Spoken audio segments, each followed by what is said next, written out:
Mwasibye mutya abatulaba. Yes, amanya n'eddoboozi nze Jonas Sentongo omwanjuzi wammwe wano ku mukutu gwaffe omuganzo gwa Tindi Files. Gwo ne wakati weyongako gendera ddala mu maaso n'okuba nga ate osubscribinga nabagamba yene ensibuko y'ebirungi ate era n'ebyessanyu. Well, kantwala akakisa kano okuba nga ate ntumirako mukwano gwange Sarah awangalira we Paris.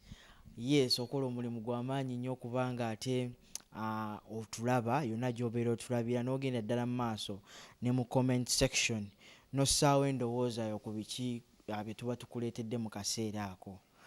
N'olw'ensonga eyo tossa mukono gendera ddala mu maaso n'okuba nga ate okola ekyo. Naffe tujja kuba ate tweyongerera ddala n'okuba nga ate tubaweereza. Olunaku olwaleero era nkyaddeko ew'omukulu Sheikh Umar. Tugenda kuba ate tubaako ensonga ezimu ze twogera ku nsonga za mwana muwala Grace Khan. Grace Khan mu interview yange yasembyeyo yabadde ayina embiranye n'omuvubuka omu Audio Vibes nga n'ebintu tebinnaba kubanga ate bitereera ensonga zoogera kubanga ate ziranda bulanzi.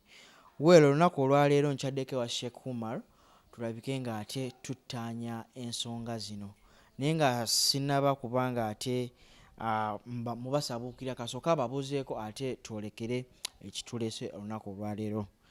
Sheikh, assalamu alaikum. Wa alaikum salam wa rahmatullahi wa barakatuhu. Abalabi baffe ab'omukutu gwaffe guno baguyitani Tindi Files.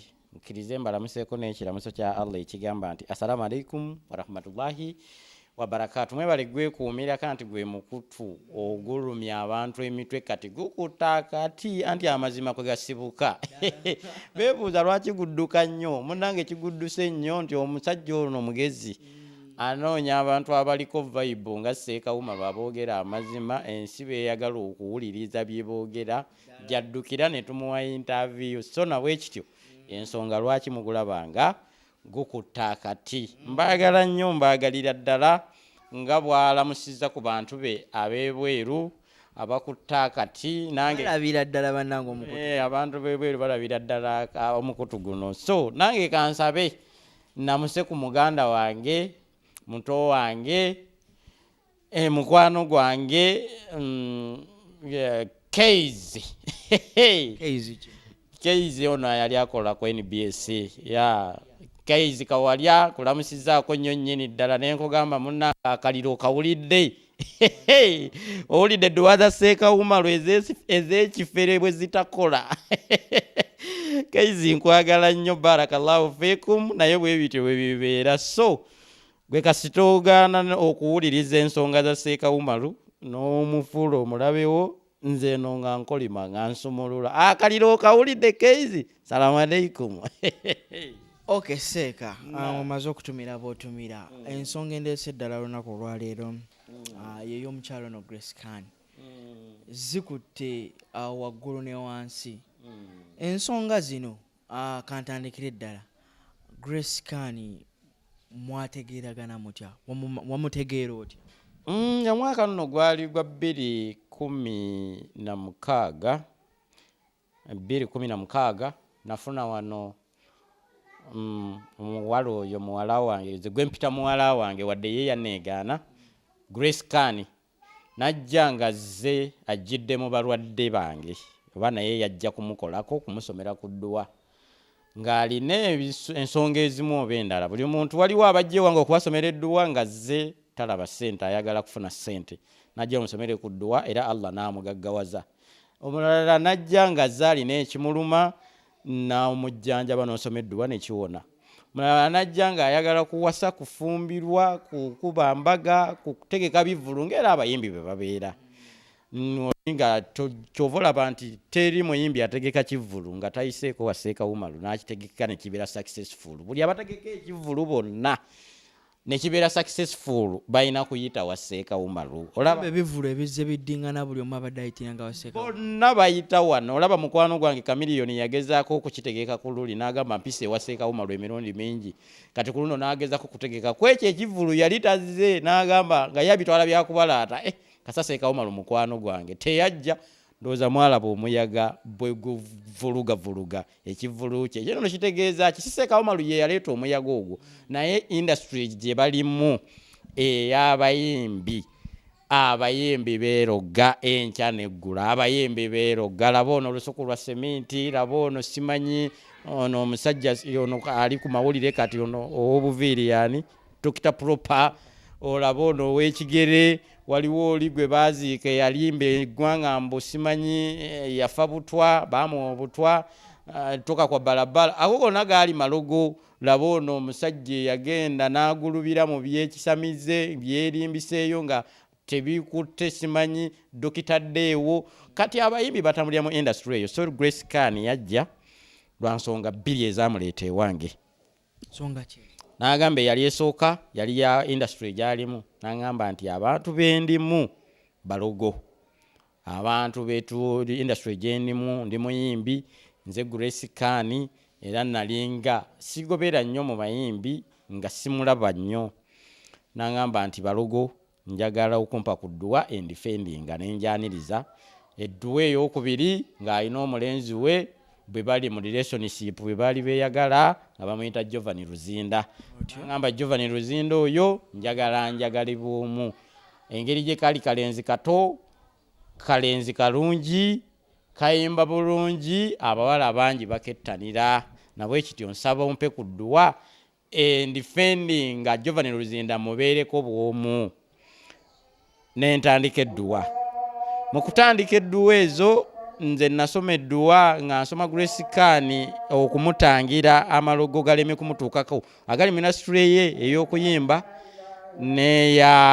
n'okubeera nga yenywereza ku musajja we Giovanni Luzinda edduwa ezo ze nasoma n'ebye namuwa okukozesa byali bituufu era byali byo naye bwe yadde ewaka kuba yajja ne mukwano gwe omuwala ewange wano bayingira omuntu omwomu yakkirizibwa okuyinga lwa nsonga ki nti ababiri bano omuntu ekyama kyo kirina kuba mu ggwe munda kogeza n'okiwa ku mukwano gwe kikiba tekikyali kyama kyova owulira nti abasatu basatulula n'ababiri bano babibiitira bubiibitizi naye era bimala ne byabika kati mukwano gwe bwe yayingira naye munnange bwe yagenda bwe yaddayo ebintu olwabikwata bino kuba wano namuwa ku mafuta gange oyiro wange owa halwa ne muteekako nedduwa ne mugaddayo weka oyiro ono omukozese booti ne booti oteekeko mu mazzi weesiige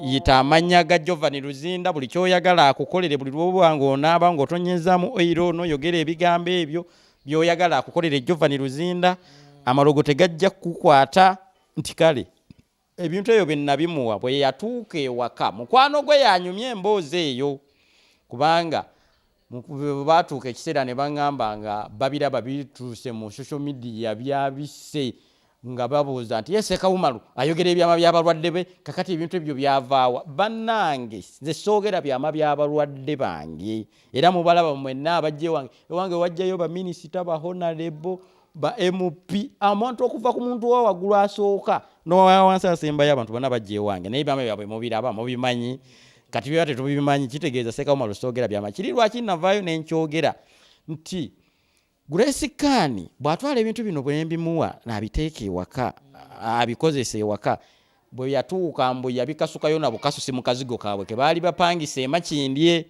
baali basula mu kazigo kamu n'omuwala oyo gwe sigenda kwogera mannya naye ali bweru ajja kundaba era ajja kuvaayo yeeyogere munnange mbu yeye akasukayo bikasuke nga biri mu paper bag bulungi eriko Sheikh Umar mulimu amazzi mulimu n'edduwa zange ze muwadde okukozesa yabikasukayo bukasusi bwati mu kazigo kaabwe n'alinnya n'agenda ku musawo omuganda ayali Masaka ekyotera laaka ekyotera n'agenda n'amuwa yamalayo ennaku nnya n'amuwa ekkutiya y'eddagala bino byakuteeka mu mmindi gwe badde okimanyi nti Grace Khan afuuwa emmindi badde sikimanyi Grace Khan lino lya kunyookeza lino lya mmindi lino lya kuteekako wali lino lya kunaaba yajja n'ekkutiya y'eddagala namba okuva Iraka ikyotera omusamize gye yamuwa Ekkutiya eno yerese obutaba na mirembe mbulamu. Kati ba abantu bano abasamize nze bulijjo nzija nkibagamba abasamize tebalina kalungi wadde ne bw'aba n'akalungi katono bwe kati akuggyako ebirungi binene nnyo n'akuwa akalungi katono. Kati kalimanywera obuzibu bwonna buva ku mudagalo ogwo Grace Kan gwe yajja ku basamize. Omwana alabikira ddala ng'alinga omulalu, omwana alabikira ddala ng'alinga omutamiivu. Kakati ye aleeta omudagalo guno atandika ogukozesa. Kumbe edduwanze ze nali muwadde zibagatta nani ne Giovanni. Era n'edduwanze muwadde zigenda kumukuma mu industry obutafuna malogo afunemu n'akasente mu industry abeerenga kyayagala ekya serebu.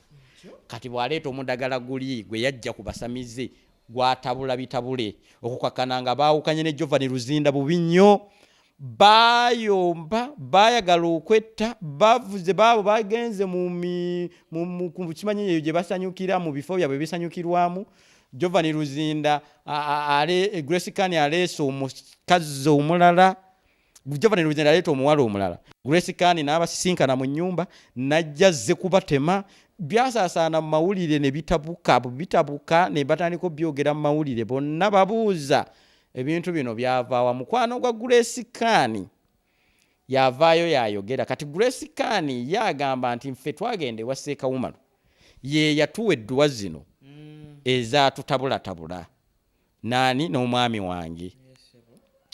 Nze nsirise omuwala oli avaayo agamba nti nedda edduwa za Sheikh Umar ze yatuwa ne ze yamusomera twavaayo nga tuli bulungi, naye bwe twatuuka Grace Kan yakasukayo bikasuke n'alinya n'agenda n'aleeta ebyabasamize. Bwe yatandika okubiteekangako eno bw'abinyookeza buli Grace Kan bwe yatekangako eddagala liri, omuwala ono mukwano gwa Grace Kan bw'anyumya, bwe yatekangako eddagala liri ngeno n'anyookeza ngeno Giovanni Luzinda omutwe gumuluma. Gw'obadde okimanyi Giovanni Luzinda yavaako olumu ne mu nju n'afuluma ebweru nga yeeyambudde ebyaddala. Ono omuwala atunyumiza nti ngeno Grace Kan ali ku mmindi afuuwa, buli lwe yafuuwanga emmindi eri Giovanni Luzinda ng'omutwe gumuluma nga tabuka waliwo ne yavaako ne mu nju n'atambula n'afuluma ebweru ngeno Grace Kan ali ku mudagala anyookeza. Omuwala oyo yayogera munnange no nga bitabuka nga beebuuza kati bagenda okuwulira omukulu papa Geoffrey Rutaya ng'abayita bagenda okulaba bituuse mu industry bitabuse ekibiina kigudde munna. Bano bonna baali mu kibiina kyekimu eky'omukulu Geoffrey Rutaya ne Irene Namatovu nnyinaze. Mukoddomi wange nkulamusizaako nnyo Geoffrey Rutaya. Geoffrey Rutaya ng'agamba ebintu bino byavaawo bita ng'abiwuliramu erinnya Sheikh Umar n'omusamize gw'atamanyi. Kati Geoffrey Rutaya ng'avuga emmotoka ye ng'ajje wange nga ngamba ebintu bino muganda wange bitambudde bitya, ngambe mubuulira byonna, ngambe munnyonnyola ngagamba babula nkusaba tebigenda mu mawulire. Abamawulire baayagala ngendeyo naye tebigenda mu mawulire. Ne mugamba nange nadduse dda amawulire naye tubihandolinze tutya. Ng'omukulu Geoffrey Rutaya nga mugamba agenda ondeetere abaana abo babiri mbajjanjabe kuba kati bagenda kujjanjabwa bujjanjabwa. Bajje bo babiri Giovanni Luzinda ne Grace Kan mbajjanjabe kuba Giovanni Luzinda agamba atabuka omutwe gw'eddalu tamanyi gye biva, abiwulira mu Grace Kan mbw'ayagala kumweddiza yekka. Eyo naye ali side effect ya guli omudagalo ogwo. Kakati babiwuliramu Sheikh Umar ate yasooka okutuwa bino ate ne tugende wa mugundi. Kakati Geoffrey Rutaya bambi najja wano mugamba abaana bandeetere, batuuka yagamba Grace Kan ne Giovanni Luzinda bagaana. Geoffrey Rutaya Giovanni agamba nti nze naaligenze wa Sheikh Umar n'atujjanjaba. Bw'anaatujjanjaba okiwulira, bw'aba atujjanjaba ajja kutujjanjaba omwana oyo Sheikh Umar. Grace Kan agamba nze siddayo eyo, nze ngenda wa musamize. Giovanni ayongera manya Grace ayongera kuteekako mudagala bimusobera. Nzijanjaba Giovanni Luzinda ku ssimu mbaako wano bye muweereza edduwa ezimu mugamba tuma wa boda ng'amutuma nga gyamugamba kozesa kino na kino genda kutereeramu. Grace Kan ye kalimanywera yalina okudda wano ajje tumuggyeko ebintu ebyo kubanga nze bwe nakebedde n'endaba byonna kalimanywera ava wa musamize oli gye yagenda ekyotera. Era nina okugjawo obuzibu obwo nga nsinzidde ku Grace Kan. Grace Kan yagaana okujja abuze abungwese atabudde eno neeri munnange mu nkomerero Grace Khan ng'atandika kutunuzibwamu dduwa ng'abagamba akasajja ako kabi nnyo kanze. Ng'olwani amutunuzaamu edduwa? Amutunuzaamu kamera, bamutunuzaamu kamera ng'atandika kugamba nze nti ndi kasajja kabi nnyo. Grace Khan nga yeegaana okujja gye ndi ye talinnyangako na wange era ye bw'aba agenda kusaba asabira wa musumba we Pastor Bugembe. Pastor Bugembe nga yamusabira era ye muntu we. Kakati bwe ndabanga kamera eyeze omukazi aneegaana nga nange nvaayo ngamba bannange mumpe kamera. Grace Khan muwala wange nali mukozeeko nze nakola bino na bino naye bwe ntunulamu eri gye yalaga gye yajja ebintu bikalimanywere ebyekisamize. Grace Khan agamba mbutandabangako ajje wange wano waliwo kamera zaamukwata ng'ayingidde. Grace Khan oyo atandabangako sebo nze namusomera n'edduwa ng'olwo omuwala eri atadde omuwala eri yali tannaba kwogera omuwala omukwano South Africa. Nembaga Grace Khan oyo agamba mbutajjangako wano alina ne muwala mukwano gwe yajja naye wano nze namusomera dduwa bweti ne bweti ng'emutereeza na bino n'agenda n'akola omudagala. Grace Khan n'avayo n'abagamba ako kalalu nze tekammanyiira ye bwaki bwezinga ku bantu gira bitya. Kati nensinziira awo ne ŋŋamba nti Grace Khan kye mbadde ngenda okukukolera okukujjanjaba si kyakujjanjabye era Grace Khan nkukolimidde bw'otyo bw'olifa. Nakwata Kurani yange n'emikono ebiri n'enkolimira Grace Khan ne mugamba Grace Khan ekisookera ddala nze nakulabye ng'oliko ekijinni. Omusamize oli gye yagenda yamwambaza ekijinni era ekijinni ekyo nze bwe nabisika wano kyayogera n'amannya gaakyo mbusimanyi kye kinnaluwembe simanyani eddala. Kijinni kyagamba kiti ekijinni kyayogera nga bakikwasa bakimuweera omusamize yakimuwa ali eyo kimanyi alaka ikyotera gwe yakikwasa n'enkisika nekyogera amannya gaakyo ne bye bakituma okukola. Kakati bo bye bakituma okukola kusika Jovani waakiri kimusuula eddalu waakiri kimusaanyeewo oba aganye okwagala Grace Khan. Owulira alina kumubeerako bw'omu. Kati bakisindika kukola birala. Jovani Luzinda ka Grace Khan yakeeyambisaako bweyambisa katono. Kakati oli amalogo ge yamuwa ge yamuteekako oba kino ekijinni kye baamuwa kye baamuyombesa kye baamuwambaza kyo kyateekawo mbeera ndala. Olwaleero nga ndaba akaana ako ko kazeeri kanjogerako nga nze yakawukola ekibi kumbe oli omusamize ye yakakola ekibi n'enkolimira Grace Khan. Naye bwe nabeera awo ekisa ne kinkwata nga ndaba akaana kabungeeta bubungeesa eno nze ekibonyabonya Grace Khan nga nkimanyi olwedda alinako omujiini gwe omujiini ogwo ogwamuwasa. Kati Seeka omujiini guno gw'otugambye n'okumukolimira biki ebimusumba? Ekisumbuwa Grace Khan first of all nabagamba nti Grace Khan alina ebintu bibiri ebimusumbuwa omujiini n'okumukolimira. Ekisookera ddala namukolimira nga nze Sheikh Umar omusomi w'edduwa ennansana. Bwe mukolimira ne mugamba ajja kubungeeta ajja kuzunga ajja kubuna amawanga yonna paka lwalijja nanneetondera. Bw'atali neetondera teri muntu alisobola kujjanjaba Grace Khan wansi w'enjuba eno nga si yenze. Bwe nakibagamba ekyo ne bawakana. Grace Khan n'adduka n'agenda. Bwe yamanya ekyo naye neyetunuulira ndaba nga ndowooza nga alaba aliko ekitali kituufu. N'adduka n'agenda ewa Pastor Bugembe. Pastor Bugembe n'asaba aleluya Yesu gy'ali naye nze bampita Sheikh Umar omusomi w'edduwa ennansana. Zikaliba akasajja akasoma edduwa ez'ekifere ezikola. Munnange nga bigaana wagubeewa Pastor Bugembe ng'agamba omwana ono alabika yeetaaga lihabu abikoze yeetaaga counseling abikoze ne bigaana. N'addayo n'atuula eyo ewaka aweweddeko. Pastor Bugembe yamuweweezaako era bw'amuweweezaako bamuwulire ne bandeetera kamera ne mbagamba please tasobola akakazi mukalete kajje kaneetondere kaagaana. Bw'addayo eyo n'abeera nga weweddeko awo azezzeemu awo twagenda okulaba ng'abuuse agenze akwanye ani muganda wange ono mukwano gwange Kojja Kitonsa. Bye yatuusa ku Kojja Kitonsa biwanvu. Gw'omanyi okuwasa akantu akaliko ekikolimo kya Sheikh Umar akaliko omujiini munnange kojja Kitonsa ng'aleeta laavu yonna naye nga kaaliko kalalu akakazi kaabonyaabonya kojja Kitonsa. Kojja Kitonsa mugamba akakazi kaleke, akakazi ng'awulira akaagala nnyo. Munnange nga ŋŋenda nga bazadde ba kojja Kitonsa bampita nga baŋŋamba munnange baako bw'otutaasa omwana waffe ono ave ku kantu kali.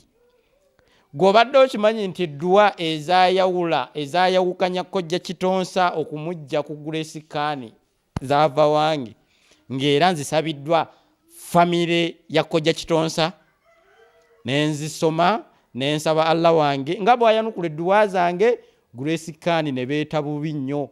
Era kojja Kitonsa yaddangawo ng'agamba oba mbadde ndiko ki, akakazi katwala ssente ziringa mayembe, akakazi kasiiba mabaala kasula katamidde, kaagala ono kaagala oli. Ne kabeerawo. Twali tebuli busa nga tuwulira kaagadde ono omuyimbi akazaddemu n'omwana.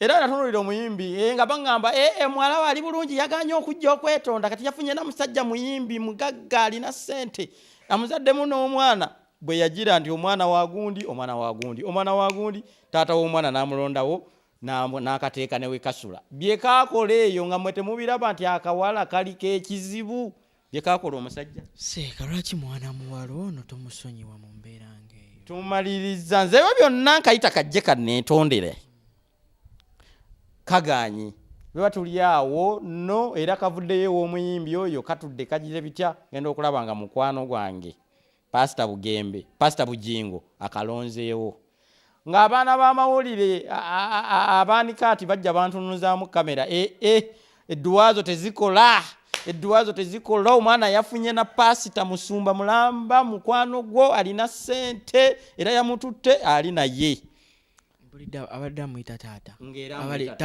kubanga yagamba amuzadde naye nze be namutunuulira era omwana wa Nikati namugamba nti Pastor Bujingo kye yatutte ye takimanyi newankubadde ayina essaala ezikwankanya eggulu naye tayinza kumenyawo dduwa yange eyo naddala ey'ekikolimo. Mujje nga mutunuulira ku bantu bentaddeko edduwa ez'ebikolimo mujja kubalaba. Ngenda bamenyerako abamu sijja bakoonako. Waliwo omukulu ono abantu abamu batayagala kwogerako. Naye mutunuulire omusajja eyali alaaninga Vision Group gwe bayita Kabushenga yankuba amawulire amavundu n'ensumulula edduwa zange ez'okukolima ez'obusungu ali luddawa. Mutunuulire omukyalo ono minisita Honorable eyali minisita w'abaana sijja mwogera linnya mumutegedde yankuba amawulire nandiirako obuyinja olwaleero ali luddawa gaalira gaakomba. Waliwo omuyimbi ono gwe bayita gundi eyajja nandiirako obuyinja abo bonna mmala kubayamba bamala kulya ku zange ne bamala ne banneefuulira. Waliwo ono omulangira Suuna edduwa zange bwe nazisumulula zaali luddawa ali luddawa era akola atya. Abantu bangi n'abalala sijja bakoonako naye nga mwe mubamanyi baliko edduwa zange ez'ekikolimo ez'ekifere ezitakola. Seeka kati olwaleero Seeka kankusala ekirimi kati eddiini y'Obusiraamu eragira omuntu okusonyiwa. Lwaki abantu bonna togenda ddala maaso n'okuba nga ate obasonyiwa? Abantu abamanya nti bansobya ne mbagamba mbakolimidde bataddeko edduwa ez'okubakolimira bwe bakitegeera abalinamu amagezi bajja ne banneetondera era n'ensoma edduwa ne mbasonyiwa. For example, twalina embiranye n'omu comedian gwe bayita Senga Sebbanga ng'atutte ku ssente zange aziriddeko bwe yatuuka eyo naye yanyiigamu ng'omuntu olw'ebimu bye yali asuubira bitambule naye yalowooza birala naye nze nkimanyi bulungi nti si bwe kyali kusinziira bwe kyaliwo bwe twali tukiteeseteese. So twalina obutakkanya ne Senga Sebbanga naye bwe yakimanya nti mukolimidde mutaddeko edduwa ez'ekikolimo entambula gye yali yatambulamu Senga Sebbanga yajja n'anneetondera. Obusiraamu bulagira okusonyiwa ne musonyiwa ne muteekako edduwa emusonyiwa era kati yatereera bulungi mpulira kati atwala nakkago bweru eyo agira bitya ne comedy takyamulimu owulira kati abantu bano lwaki obusiraamu bulagira okusonyiwa tasekawo maluta obusonyiwa abantu abooluganda nsinzidde mu mukutu guno mujigumiza ggwanga teri gwe ŋŋambye kujja kunneetondera nanneetondera nensigala nga nkyaganya omusonyiwa bano bonna be mulabanganya okusonyiwa nakati mubalaba bakyali mu buzibu lwa nsonga ki baagaana okukkiriza nti bansobya ate balinamu ideology endowooza egamba nti edduwa za Sheikh Umar tezikola kasajja kafere nze nsinziira no ne mbagamba nti muwulidde edduwa za Sheikh Umar bwe zakafere bwe zitakola ndayira nga ndi mu kamera eno Grace Khan bw'alijja nanneetondera ndi mweteefuteefu okumusomera edduwa zange ez'esifere zitakola musonyiwe era asonyibwe n'abalala abali eyo mubandeetera abanyiiza abali wansi abali mu kubonaabona olw'edduwa zange ze bayita ez'ekifere ezitakola nga bali mu kubonaabona lwa dduwa zange za lukolimo byange bambi mbayita bajje baneetondere bye banyiiza babimanyi bajjire mu kamera baneetondere mu kamera bwe baddangamu okubonaabona nga siyenze nsinziira wano n'empita Grace Khan ebyo byoliko nabitegedde na bino kati laba odduseeyo ew'omusumba wange Bujingo era bannange odduse banno bayimbi banno bakuyoze kubayita okwola bakuwadde akayumba ate babo babawaabidde ku mapoliisi babasibye omanyi bwe kiruma ng'okupangisa ennyumba yo n'oyamba omuntu ate najja n'abeera nga ate gwe gwafunaana nze olwaleero ekikubya Grace Khan n'ekimubonyaabonya kumuteekamu kasente kange ngezeeko okumuyamba okiwulira n'abeera nga ate ajja nkyukira gwomanyi Grace Khan yategekangayo n'obuvulu najja n'anona sente zange eno ebyaddala abantu abamu balowooza mbu nze omukwano gwe twalina ne Grace Khan mbu nali musaba ebintu by'okwepiica Grace Khan namulinako omukwano nga bwe nguyina ku bayimbi abalala bonna abayimbi bonna mikwano gyange okuggyako abo abaganye nti bajja kuba mikwano gyange naye Grace Khan yabeeranga mukwano gwange nga muteekamu akasente n'agenda n'ategeka obuvulu bwe Grace Khan yayambalanga ngoye za girlfriend wange gwe bayita zamu faji mumumanyi Grace Khan nga tusangawo ne mukwano wange namuyitanga jangu ku Nexus otusisinkane jangu wano ku Pearl of Africa Hotel tuli eyo tuwumudde mu yafuuka kitundutundu ku family yali yatuuka kitundutundu ku family yange tuli eyo ku Pearl of Africa tuwumuddemu naddala olwokutaano ngolo olwesikolanga mmanyi okuwummulako eyo mu bifo byange Grace Khan nakkubira alo papa oli luddawa yampitanga papa nga mpita muzeeyi we naye kyanyiiza nnyo Grace Khan okuvayo nagamba nti tammanyi tandabanga nakonze gwe yayitanga taata we kitaawe nga muteekamu akasente kange nga muwala wange n'avaayo n'asinzira eyo n'agamba mbu tammanyi talinnyangako na wano so Grace Khan vaayo kkirize nti wansobya ojja onneetondere nga kitaawo bw'ona omala okuneetondera ojja oguleyo kiro y'ennyama emu oguleyo kiro y'omuceere emu ojje okole kye bayita edduwa eyo ofumbe piraawo ojje tugenda kubeera nga tusoma edduwa ey'okukola ki ey'okwenenya okiwulira so ngamba Grace Khan gyali eyo yonna munnange nze ndi mumalirivu ndi wiringi okukusabira edduwa ey'okukusonyiwa ndi wiringi okukusonyiwa Grace Khan bw'otokkirize kukusonyiwa tolina mirembe gy'ojja kugifuna mazima ga Katonda mu ggulu nze nsaasira n'ebbaawo so Grace Khan bw'ojja okuneetondera gulayo kiro y'omuceere emu oguleyo kiro y'ennyama emu ojje wano ofumbe piraawo gwe bayita obuwali omale okumufumba omugabula abalwadde bange bano ababeerawo abajja okubasomera edduwa Grace Khan nga gw'omufumba gw'omugabula bw'omaliriza ng'oli mu kamera nkukwateko edduwa omikono gyange zino nkusomera edduwa Grace Khan ojja kutereera bw'owezanga essaawa 2 nga mmaze okukukwatako nkusomedde edduwa yange nkusonyiye n'oweza essaawa 2 nga tonnatereera nva mu kusomera abantu edduwa siddamu kusomera muntu yenna dduwa ngenda kuyita abantu buli gwe nali neemonkooleddeko mbu musomera edduwa mwetondere buli eyali aleese siringi z'ekikumi ez'okumusomera edduwa ngenda zikubisaamu emirundi 10 okusinziira ku muwendo gwa ssente ze waleeta zikubisaamu emirundi 10 nga mwetondera okumwemonkolerako abooluganda bino biri siriyasi nina edduwa ezisobola okuwenya Grace Kani yansobya anetondere mu kamera munsomere edduwa ndi wiringi okumusonyiwa lwaki kino aba kikolera mu kamera anti era yasinziira mu kamera okunvuluga okumpita akayaaye akagunju noonya simpa senze noonya kumufunirako mayinja linnya era nze munfunireko sente Grace Kani wansanga erinnya ndirina Grace Kani wansanga sente zange nzirina Grace Kani nali nkutaddemuko kuzange tolyanga kusiryanga kuwadde ekikumi kyo Grace Kani n'engoye ze wayambalanga ng'olinayo show zalinga za mukazi wange oba yali agenda okubeera mukazi wange girlfriend wange gwe wali okozeeko nnyo omukwano bannaye Grace Kani yeeyazika okimanyi ng'agira n'amugamba nti katulabeko kapale k'oyambadde akapala ako naye oba waali kampadde Grace Kani yeeyazika n'ennika bw'otamugaana bugaanyi kugimuwa naye agyeyazika ezo engoye ze mumulabamu zonna mwebuuza azijja watalina wadde ekikumi talina nawaasula yayimba afuna sente mu kuyimba ani kati mu myaka ng'ebiri mbuuliraayo waakamulabako shommeka ze waakalabako alina shows ezakoleyo ez'emikolo talina mukazi watto buli omu alaba omulalo awedde eminimu kakati bamuwe luyimba kibambi mwabaagaliza Grace Kani bw'obanga oli mukwano gwe mukwate bulungi nkimanyi bulungi nti newankubadde aliko ogujinni agira n'avaako naye agira n'atereera nadda obulamu n'atereera gwe mukwano gwe buli lwolaba nga azze mu buntu